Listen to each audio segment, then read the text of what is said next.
Halo, selamat datang kembali di pembahasan kita. Hari ini kita mau coba gali lebih dalam nih pakai beberapa laporan dan data buat jawab pertanyaan yang cukup menarik ya. Negara mana sih di dunia ini yang sebetulnya nawarin kondisi ekonomi paling oke buat warganya? Iya, dan ini bukan cuma soal gaji tinggi aja kan? Betul banget. Kita lihat kombinasinya. Gaji, terus harga rumahnya terjangkau nggak, sama biaya hidup sehari-hari. Nah, yang bikin penasaran juga, gimana posisi Indonesia kalau dibandingin sama negara-negara lain? Sumber kita kali ini, wah, analisisnya bisa jadi bikin kaget nih. Misi kita seperti biasalah ya, ngerangkum intinya, fakta-fakta penting, dan gambaran besarnya buat Anda. Sip? Jadi kita bakal lihat 3 pilar utama ya. Pertama, jelas, gaji rata-rata. Tapi, ini penting, gajinya ini udah disesuaikan biar adil bandinginnya. Kita pakai namanya paritas daya beli atau PPP. Oke, PPP. Kedua, seberapa gampang orang beli rumah? Kita pakai ukuran standar internasional, rasio harga rumah ke pendapatan. Ketiga, nah ini yang sering nentuin, daya beli real. Jadi setelah ngitung biaya hidup lokal, seberapa banyak sih barang atau jasa yang beneran bisa dibeli pakai gaji rata-rata itu? Emang sih, bandingin antar negara itu ada tantangannya. Biaya hidup beda, standar hidup beda. Tapi ya, data ini upaya terbaik lah buat lihat gambarannya secara relatif. Oke deh, mari kita mulai dari yang paling sering jadi omongan, gaji. Kenapa sih kalau kita cuma lihat angka gaji, misalnya dalam dolar AS, gitu aja, itu bisa salah kaprah kalau buat bandingin negara? Gini, simpelnya, nilai uang itu kan beda-beda ya kekuatannya di tiap tempat.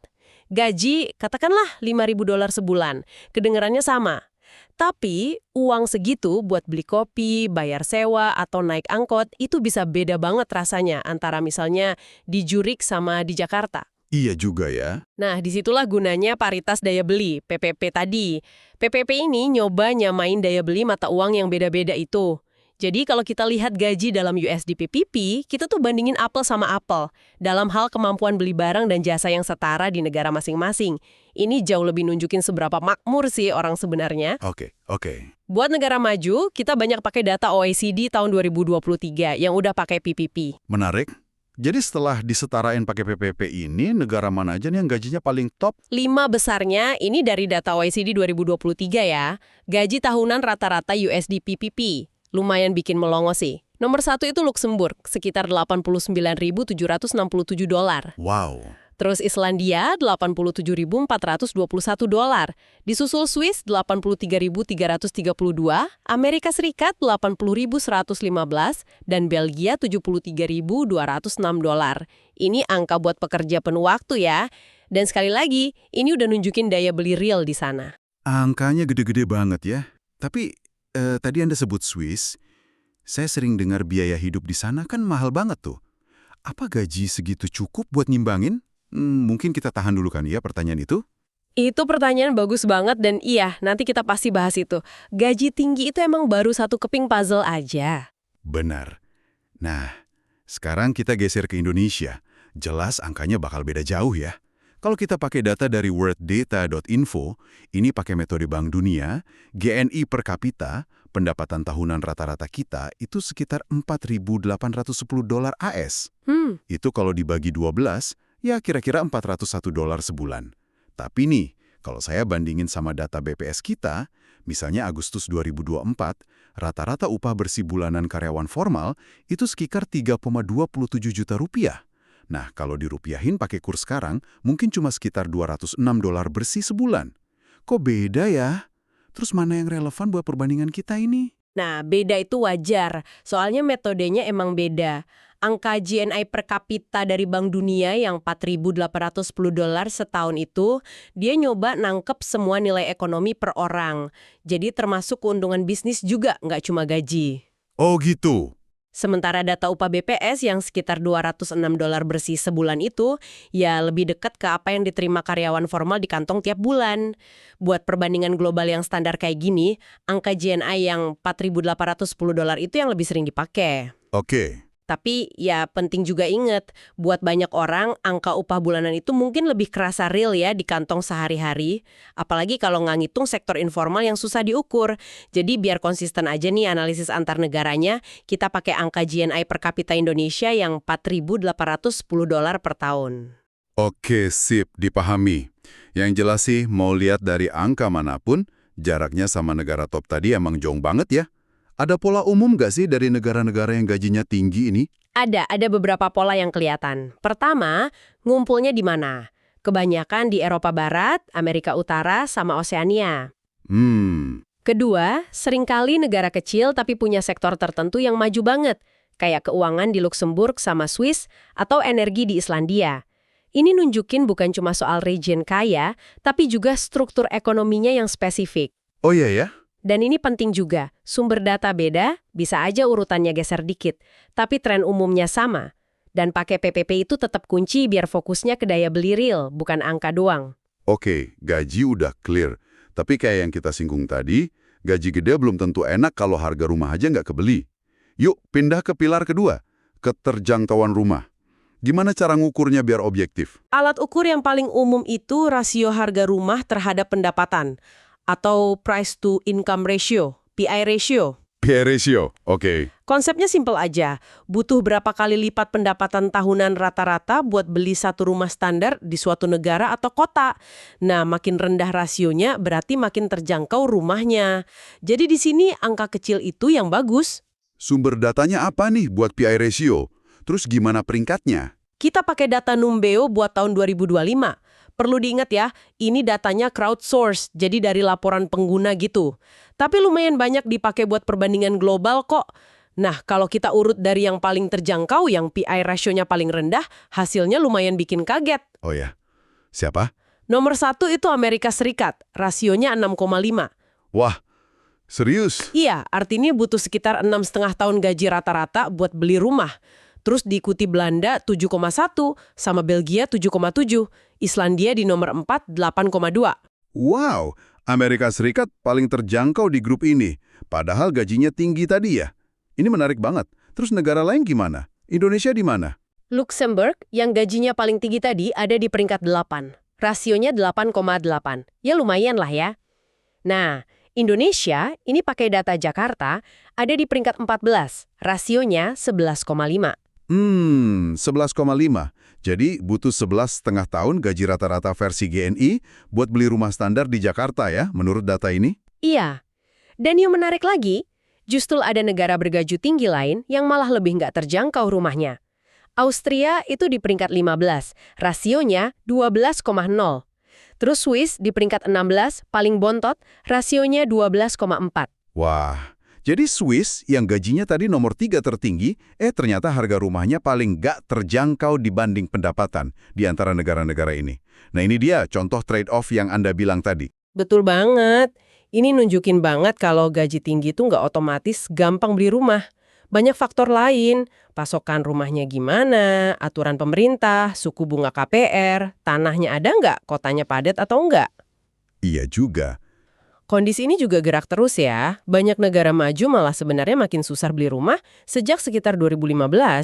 Termasuk AS juga, meskipun kalau dibandingin sekarang di grup ini dia masih relatif oke. Kalau Indonesia tadi, peringkat 14, rasio 11,5. Itu nyambung nggak sih sama kondisi di lapangan kita? Data properti di Indonesia emang agak rumit ya. Ada laporan harga rumah naiknya agak melambat baru-baru ini. Tapi rasio 11,5 ini, meskipun bukan yang paling jelek di daftar ini ya, tetap aja nunjukin ada tantangan buat beli rumah.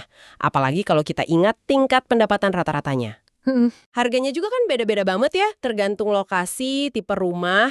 Apartemen di tengah Jakarta ya beda sama rumah di pinggiran atau di daerah lain. Rasio ini kan rata-rata ya, coba nangkep gambaran umumnya aja. Oke deh. Jadi kita udah lihat gaji yang pakai PPP sama keterjangkauan rumah pakai PI ratio. Sekarang pilar ketiga nih, biaya hidup sehari-hari. Terus gimana hubungannya sama daya beli? Ukurannya apa biasanya buat biaya hidup? Biasanya pakai indeks biaya hidup, Cost of Living Index, COL Index. Seringnya sih New York City itu jadi patokan, skornya 100. Kalau skor negara di atas 100, berarti lebih mahal dari New York. Kalau di bawah 100, ya lebih murah. Itu ngitungnya apa aja? Biasanya itu buat makanan, transportasi, listrik, air, barang-barang konsumsi gitu. Tapi seringnya nggak termasuk biaya sewa atau cicilan rumah kan, itu udah kita bahas sendiri tadi pakai P rasio. Oke. Terus gimana nih posisi negara-negara tadi pakai indeks ini? Indonesia gimana? Ya, kayak yang mungkin udah Anda duga ya, negara gaji tinggi seringnya cost of index-nya tinggi juga. Swiss tuh, indeksnya 129,1, hampir 30% lebih mahal dari New York. Waduh. Islandia 117,0, Denmark 107,9, Amerika Serikat kan patokannya 100, Luxembourg sedikit di bawahnya 99,6, Jerman lumayan moderat 80,7. Nah, Indonesia indeksnya rendah banget, cuma 33,8, salah satu terendah di dunia. Wah, 33,8. Rendah banget ya biaya hidup di Indonesia? Kedengarannya enak banget dong. Berarti daya beli orang Indonesia otomatis kuat gitu. Nah itu dia pertanyaan kuncinya. Biaya hidup rendah emang bagus, tapi itu baru setengah cerita. Yang benar-benar penting itu berapa banyak keranjang biaya hidup itu yang bisa dibeli pakai gaji kita. Ini baru konsep daya beli yang sebenarnya. Tadi dibagi sama indeks biaya hidup, call index. Sebut aja rasio gaji call lah ya. Oke, gaji dibagi call. Nah, semakin tinggi rasio ini berarti semakin kuat daya beli rata-rata di negara itu. Ibaratnya gini, gaji setelah PPP itu ukuran tangki bensin Anda. Call index itu seberapa boros mesin mobil Anda. Rasio gaji call ini ngasih tahu berapa jauh Anda bisa beneran nyetir pakai bensin segitu. Analogi bagus tuh. Jadi siapa nih yang mobilnya paling irit alias daya belinya paling kuat pakai rasio ini? Hasilnya lagi-lagi menarik dan nunjukin rumitnya hubungan ini. Yang paling tinggi rasio gaji call-nya itu Luxembourg. Rasionya 901,3. Wow. Diikuti Austria 856, Belgia 838, Jerman 814,4, Belanda 806,7, sama Amerika Serikat 801,2. Nah, negara-negara ini nunjukin kombinasi gaji yang kuat setelah PPP dan biaya hidup yang relatif masih oke lah dibanding gajinya. Tunggu. Austria? Tadi kan rumahnya susah dibeli ya, peringkat 15. Tapi daya belinya nomor 2. Tinggi banget. Betul, ini contoh trade-off lagi. Mungkin di Austria itu beli rumah emang berat, tapi buat pengeluaran sehari-hari lainnya kayak makanan, jasa, gitu-gitu gaji mereka kuat banget. Oke. Sebaliknya, coba lihat Swiss lagi. Gaji tertinggi ketiga kan? Tapi koal indeksnya juga tinggi banget. Hasilnya, rasio gaji koal Swiss itu cuma di peringkat 13, rasionya 645,5. Kalah sama Jerman atau AS yang gajinya mungkin sedikit di bawah Swiss, tapi koalnya jauh lebih masuk akal. Paham. Terus Indonesia gimana di peringkat daya beli ini? Kan call indeksnya rendah banget tuh, 33,8. Terus gaji GNI-nya tadi $4.810. Nah, ini dia poin pentingnya. Meskipun call index Indonesia itu rendah banget ya, salah satu terendah, tapi karena angka gaji GNI per kapita PPP kita juga jauh lebih rendah dibanding negara-negara lain di sampel ini, hasil rasio gaji call Indonesia itu ada di peringkat 16, paling bawah. Rasionya cuma 142,3. Aduh. Ini nunjukin dengan jelas banget kalau biaya hidup absolut yang rendah itu belum cukup buat ngangkat daya beli rata-rata secara signifikan kalau dibandingin secara global kayak gini. Keterjangkauan itu ya relatif sama pendapatan. Oke, jadi kita udah kupas tuntas 3 faktor nih ya. Gaji yang udah disesuaikan PPP, keterjangkauan rumah pakai PIA ratio, sama daya beli pakai rasio gaji COL. Masing-masing punya cerita sendiri, peringkat sendiri. Nah, sekarang waktunya gabungin semua. Gimana caranya nentuin negara mana yang secara keseluruhan paling oke atau paling menguntungkan berdasarkan 3 pilar ini? Gini, kita bisa bikin perangkingan gabungan. Caranya simple, tapi cukup ngasih gambaran. Kita ambil peringkat masing-masing negara buat 3 faktor tadi. 1. Peringkat gaji dari yang tertinggi jadi hashtag 1. 2. Peringkat keterjangkauan rumah. Yang PIA rasionya terendah kan yang hashtag 1, jadi ini kita balik urutannya. 3. Peringkat daya beli, yang rasio gaji COL-nya tertinggi jadi hashtag 1. Oke, 3 peringkat. Terus? Terus, 3 angka peringkat ini kita jumlahin buat tiap negara. Nah, negara yang total skor gabungannya paling kecil, itu yang terbaik secara keseluruhan. Kan artinya dia konsisten di peringkat atas angka peringkatnya kecil di tiga-tiganya. Kita anggap aja 3 faktor ini sama pentingnya, jadi bobotnya sama. Siap. Saatnya pengumuman nih. Pakai metode ini, negara mana aja yang jadi juara sebagai tempat paling menguntungkan secara ekonomi? Dan gimana posisi Indonesia? Oke, ini dia peringkat keseluruhan. Ingat ya, skor gabungan terendah sama dengan terbaik. Di posisi number 1, Luxembourg. Skor gabungannya 10. Itu dari gaji number 1 plus rumah number 8 plus daya beli number 1. Wah, pantesan ya. Terus, di posisi number 2 ada 2 negara, skornya sama-sama 11, Amerika Serikat dan Belgia. AS itu gaji number 4 plus rumah number 1 plus daya beli number 6. Belgia, gaji number 5 plus rumah number 3 plus daya beli number 3. Imbangnya mereka. Rumah hashtag 4 plus daya beli hashtag 8. Dan 5 besar ditutut sama Belanda, skor 15, gaji hashtag 9 plus rumah hashtag 2 plus daya beli hashtag 5. Oke, itu top 5-nya. Terus Indonesia? Sementara itu, Indonesia ada di peringkat hashtag 16 dari 16 negara dalam analisis ini. Skor gabungannya 46. Itu dari gaji hashtag 16 plus rumah hashtag 14 plus daya beli hashtag 16. Jelas banget ya hasilnya. Luxembourg juara karena dominan di gaji sama daya beli. Itu cukup buat nutupin skor rumahnya yang, ya, biasa aja. Terus Amerika Serikat sama Belgia juga kuat banget.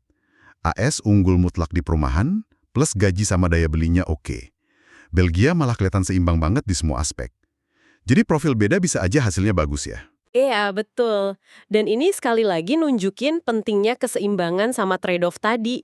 Lihat lagi Swiss, gaji bagus banget, nomor 3, tapi kejedot parah sama harga rumah nomor 16, dan daya belinya 13 juga nggak sekuat yang lain. Iya. Akhirnya dia kelempar ke peringkat 12 keseluruhan. Atau Austria, daya belinya super, nomor 2, tapi rumahnya mahal, nomor 15. Jadinya dia cuma peringkat 7. Emang nggak ada negara yang sempurna di semua sisi. Nah, mari kita balik lagi ke Indonesia di peringkat 16. Pelajaran utama apa nih yang bisa kita ambil dari posisi ini kalau dibandingin sama negara-negara maju ini? Penyebab utamanya sih jelas banget ya dari skornya. Posisi paling bawah di 2 pilar utama yaitu gaji nomor 16 sama daya beli nomor 16. Iya. Peringkat keterjangkauan rumahnya yang setengah bawah lah, meskipun secara teknis ya sedikit lebih baik dari Austria sama Swiss di sampel ini. Kesimpulan utamanya gini, meskipun biaya hidup absolut di Indonesia tuh relatif rendah, tingkat pendapatan rata-rata kita kalau pakai GNI per kapita PPP itu masih jauh ketinggalan dibanding negara-negara maju ini. Jadinya ya belum cukup buat bikin daya beli atau keterjangkauan rumah kita kompetitif secara global menurut ukuran ini. Kesenjangan ekonomi real itu masih jadi PR besar. Oke deh, mari kita coba rangkum penelusuran data kita hari ini. Jadi, analisis dari sumber-sumber ini nunjukin kalau Luxembourg, Amerika Serikat, sama Belgia itu muncul sebagai negara yang secara umum paling menguntungkan ya, kalau kita lihat gabungan antara gaji, yang udah PPP, keterjangkauan rumah, PI ratio, sama daya beli, rasio gaji call. Nah, Indonesia, dalam perbandingan sama kelompok negara ini, ada di peringkat terakhir. Pesan kuncinya kayaknya sih soal nyari keseimbangan ya. Ngejar gaji paling tinggi di negara paling mahal mungkin bukan pilihan terbaik juga kalau biaya hidup sama harga rumahnya ngabisin semua pendapatan. Selalu ada pertukaran, gitu ya? Iya, betul. Buat Indonesia sendiri, ini negasin pentingnya fokus buat naikin pendapatan real masyarakat secara luas. Biar pertumbuhan ekonomi itu benar-benar kerasa, jadi naiknya daya beli dan kesejahteraan relatif kalau dibandingin sama dunia luar. Biaya hidup yang rendah itu potensi, tapi ya perlu diimbangin sama pendapatan yang cukup. Setuju. Tentu kita juga harus ingat ya, data ini ada batasannya. Data crowdsourced bisa aja ada biasnya. Kondisi di dalam negeri kita kan beda-beda banget antar daerah.